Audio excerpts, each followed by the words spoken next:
Bien, en la segunda parte entonces empezamos con trastornos de crecimiento celular adquiridos, atrofia.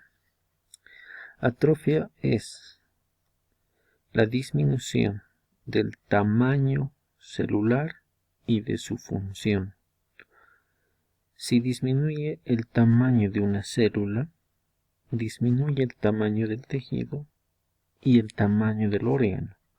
Pero la primera consecuencia, la primera causa de esta consecuencia es la disminución a nivel individual de cada célula.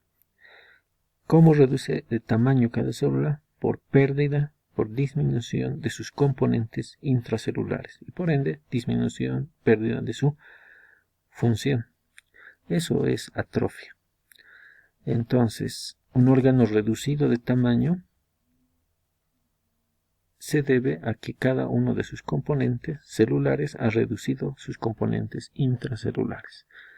Bien, entonces la disminución del tamaño y función de las células se denomina atrofia. Aquí podemos ver cortes de glándula suprarrenal, cortical y medular en una situación normal, en una situación donde hay aumento en el número de células y aquí una disminución del tamaño de cada una de sus células. Como ven, el órgano secundario a la disminución del tamaño de cada una de las células, el órgano reduce de tamaño de manera secundaria al evento principal. Lo mismo aquí, cada una de las células neuronales ha reducido de tamaño y el encéfalo es más pequeño y las circunvoluciones son mucho más estrechas, a diferencia de un órgano del encéfalo normal. Lo mismo, normal y atrofia encefálica.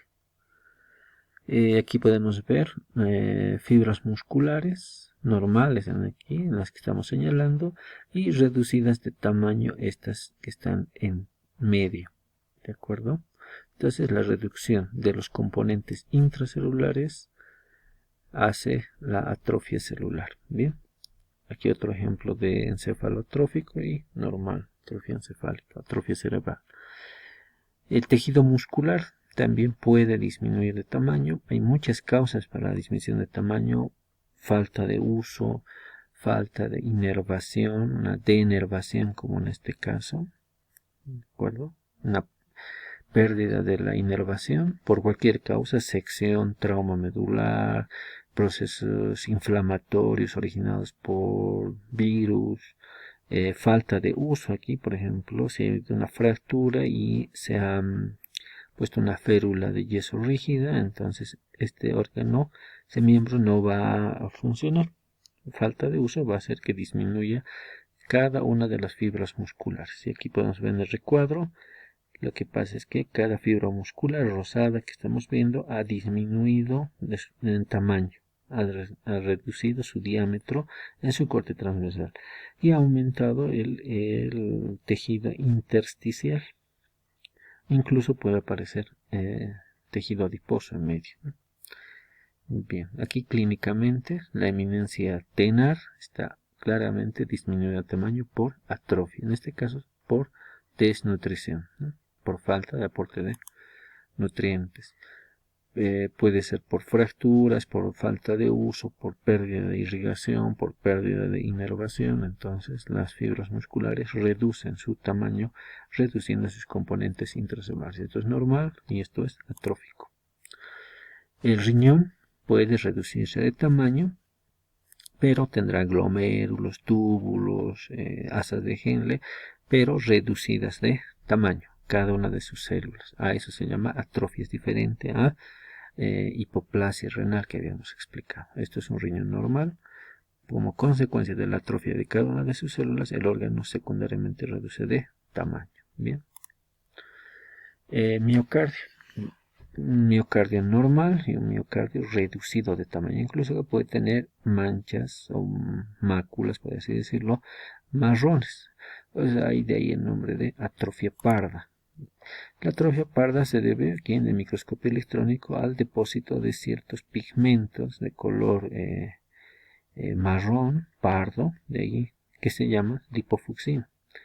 Bien, podemos ver fibras cortadas transversalmente, incluso tejido adiposo en el intersticio, ¿no? Ocupando el lugar que debería ocupar el tejido muscular.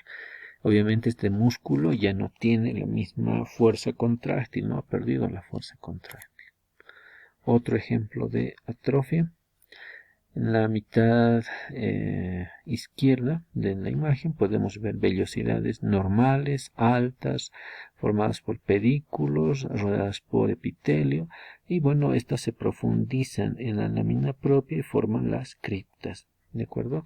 En condiciones de enfermedad, celiaquía, las criptas han aumentado de tamaño, pero ha habido atrofia, disminución del tamaño de las células y por ende de la vellosidad, lo que estamos observando al microscopio electrónico, atrofia de las vellosidades. Otro ejemplo, por el uso de corticoides tópicos, cremas de corticoides de manera tópica hacen que se adelgace la piel y pueda verse incluso algunos vasos sanguíneos a través de él. Histológicamente podemos ver aquí un tejido dermoepidérmico, dermis delgada, epidermis delgada y dermis.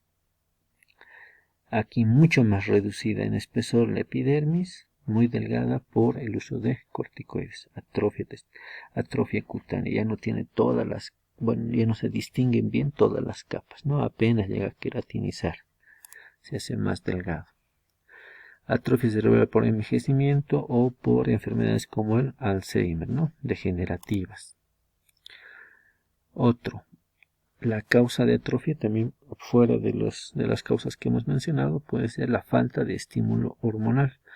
Ya en edad avanzada, en el varón, la falta de estímulo de FSH, de LH fundamentalmente en las células intersticiales de Leydig para que produzca testosterona y haya un mantenimiento de los túbulos seminíferos y su producción de espermátides, pues ya no será posible en la senectud, reduciéndose de tamaño las células. Los túbulos seminíferos que estaban uno al lado del otro ahora estarán mucho más espaciados, ocupados por tejido conectivo entre ellos. Las luces de los túbulos seminíferos ya no tendrán un buen epitelio sustentacular piramidal, incluso no habrán espermátides. A eso hace referencia la atrofia testicular. En casos muy avanzados ya no se ven siquiera túbulos seminíferos y todo llega a ser una masa de tejido conectivo. Otro ejemplo, atrofia endometrial. Podemos ver aquí un corte de útero. Aquí está el fondo del útero, el cuerpo del útero y aquí tendría que venir el cuello del útero, ¿no? No se lo ve. Sin embargo, podemos ver la cavidad uterina como a manera de hendidura. A nivel histológico podemos ver epitelio endometrial, escasas glándulas endometriales reducidas de tamaño, atróficas, ¿no? Falta de estímulo hormonal, falta de estrógenos, progesterona que son liberados por el ovario, que tiene que recibir estímulo de hormonas de la adenohipófisis, ¿no? Bien. Otro, involución e hialinización, atrofia. Bueno, este es un cuerpo lúteo en el ovario y era un cuerpo lúteo del ovario. Aquí se ven algunas células lúteas, ahora se está convirtiendo en un cuerpo albicans. Está cada una de las células luteales ha reducido de tamaño y se está reemplazando por tejido conectivo hialinizado a manera de vidrio. Aquí podemos ver más tejido conectivo.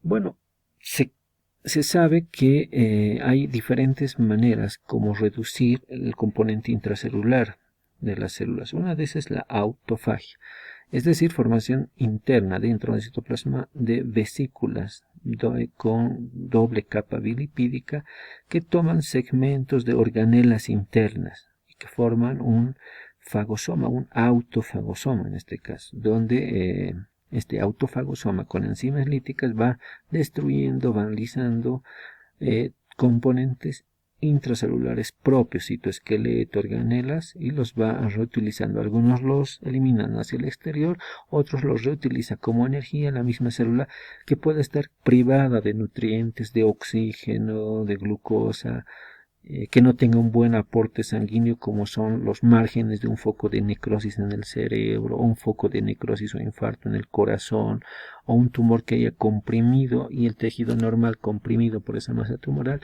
está recibiendo poco oxígeno, pocos nutrientes y tiene que adaptarse a esa nueva situación, es decir, atrofiarse, consumir sus propios componentes para poder sobrevivir. Entonces ese es un mecanismo, autofagia. Otro mecanismo es la vía ubiquitina proteasoma, que es esta, y que básicamente significa que esta proteína es una proteína X, es